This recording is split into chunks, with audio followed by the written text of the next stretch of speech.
Watch this entire video to the end, and then, click on the links in the description below for more information. Evocation is the calling forth of entities that have jurisdiction over a rite and who can, by their presence, aid in its success. Evocation may also be used when the advice of a spiritual guide is needed. In either case, it differs from invocation in that the entity is not drawn into an object or person but is asked to attend and assist in the work at hand. Evocation almost always is directed at an entity rather than a force. Therefore, it is extremely important that you have a complete understanding of the personality you are calling upon. Some are terribly hard to housebreak and may be hostile. Others hold high rank on their plane of existence and must be treated with all due respect. The annals of ceremonial magic contain many tales of the dire consequences visited upon magicians who failed to follow these precautions. While earth magic deals with entities whose personalities are not quite on the level of angels and demons, they are still worthy of respect and should be treated with great courtesy. Most ancient cultures regarded courtesy as essential in all affairs of this world and the otherworld. It paid to be polite to someone who carried a sword. While behaving courteously, you must also maintain control of the situation. Otherworld personalities respect courage and command. Have complete confidence in yourself and do not abase yourself. Do not feel compelled to act subservient to any otherworld visitor. You are a witch, not a superstitious ninny overwhelmed by the presence of an archetype. Make your requests for help simple and direct, but not brusque. You are addressing a friend, not a saint or servant. Most archetypes are as imperfect in their behavior as any human, but they remain worthy of the greatest respect. By acting in a firm, confident, and polite manner, you honor yourself and them. One important difference between ceremonial magic and Wiccan evocations is that witches request aid while magicians demand it. Grimoires are filled with methods for binding intelligences that treat these entities as disobedient children who are not to be allowed to have their own way. Failure of the entity to appear or to follow the magician's directions results in chants that are all the more binding and threatening until the intelligence is forced into obedience.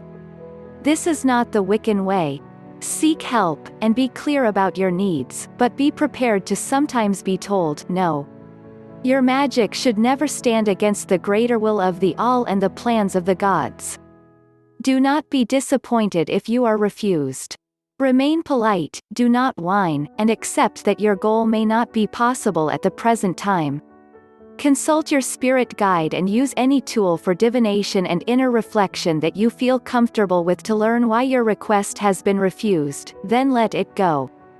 Do not dwell on success or failure, learn from the gods, do not regale them. The scheme you plan may have great merit, but the time must be right, or you won't get it. A typical evocation should include the following steps. 1. Learn as much as you can about the personality you intend to evoke. Temperaments vary among those of the otherworld just as they do among people living on this plane. Some can be mean-spirited and demanding, while others are pranksters who may have a good laugh at your expense. There can be an element of danger associated with certain entities, especially those concerned with war and revenge or who may have passed into the otherworld through an injustice or a malicious act. A few are so remote from the present-day conditions of living in this world that their help is far outweighed by the difficulties encountered when working with them. Extremely ancient archetypes may possess a savagery that would be out of place in the modern world but was a tool essential to survival in the distant past. Remember, too, that the older an archetype is, the less accurate the available information will be regarding character and traits. 2. Gather as many of the known correspondences to that entity as possible. Pay attention to details regarding likes and dislikes. Have nothing in your circle that would irritate the archetype. Make an extreme effort to have the correct incense, tools, plants, colors, and attributes in the circle. Conduct your ritual at the proper time for contact. This means selecting the right season as well as the right hour and day. It is usually possible to adjust some details of an evocation to avoid time restrictions.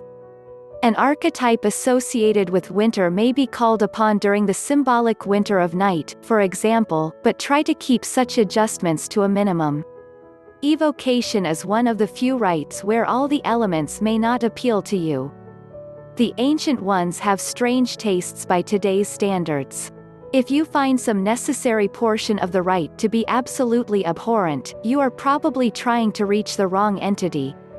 Hang up and call again, and leave the negatives to those pitiable people who get a charge out of such nonsense. Harm none. 3. Prepare yourself through meditation for whom you intend to meet.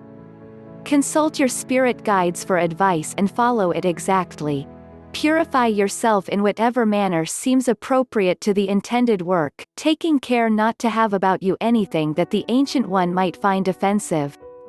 A bath in water and salt is recommended for most rites. You may also add any correct fragrance or herb to the bath water.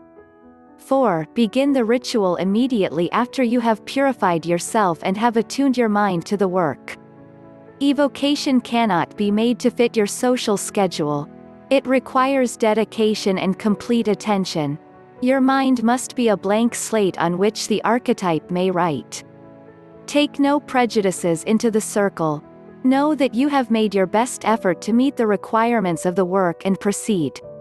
5. Cast the circle and call to the quarters. While you may, as with invocations, call upon any archetypes for help in your work, be sure that these are compatible with the main entity you intend to evoke. It is true that any time you call upon an entity, you are performing an evocation, but it must be realized that there is a big difference between asking for a bit of assistance and making an involved formal request. Thus, it is not necessary to undertake such elaborate preparations as those noted here every time you call on the Ancient Ones. The functional difference can be thought of as that between asking someone to watch you do something and inviting their complete participation.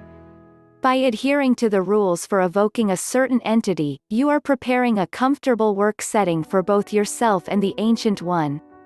The language of the gods is symbolic, as is that of animals and plants. You must remain completely open to symbolic input and try not to define every impression verbally. Wicca is among those religions that value individual symbolic experience far more than any verbal description of events. When witches resort to words, they often use poetry to express what prose never could. 6. Follow your ritual precisely. If you make a mistake, calm yourself and start again. Proceed slowly and with maximum concentration. You should be working yourself to high level of mental activity, whether through chanting, dance, or some other appropriate means. You should peak just as you reach that point in the work where you expect the entity to manifest. Then, relax. Open yourself to any communication and know that the Ancient One is there with you. Here you may set the entity about the desired task or become receptive toward the lesson you wish to be taught. Be friendly and firm. Let the Ancient One know that you hold her, him in high respect and value this time you may spend together. Concentrate on every detail of your encounter. You are in the presence of the wisdom of the ages. Learn all you can. 7. Present your request for assistance in the form most meaningful to you and your otherworld friend. Do not be impatient. The Ancient Ones have much to offer to those, as Hermes wrote, who have ears to hear.